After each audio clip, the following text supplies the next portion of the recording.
Curious about cryptocurrencies? Let's dive into the world of digital money in just 1 minute. Cryptocurrencies are digital money, entirely online.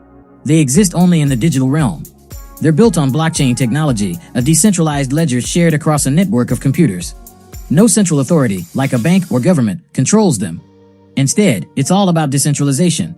People use digital wallets to send and receive cryptocurrencies securely. Transactions get verified by a network of nodes, ensuring trust and transparency. Mining is the process of solving complex math problems to create new coins and secure the network. Your digital wallet holds your cryptocurrency. There are various types, from software to hardware wallets. Every wallet has a public key for receiving funds and a private key for authorizing transactions. Cryptocurrencies use robust cryptography and decentralized systems for maximum security. In summary, cryptocurrencies are digital, secure, and decentralized. They're transforming how we think about money.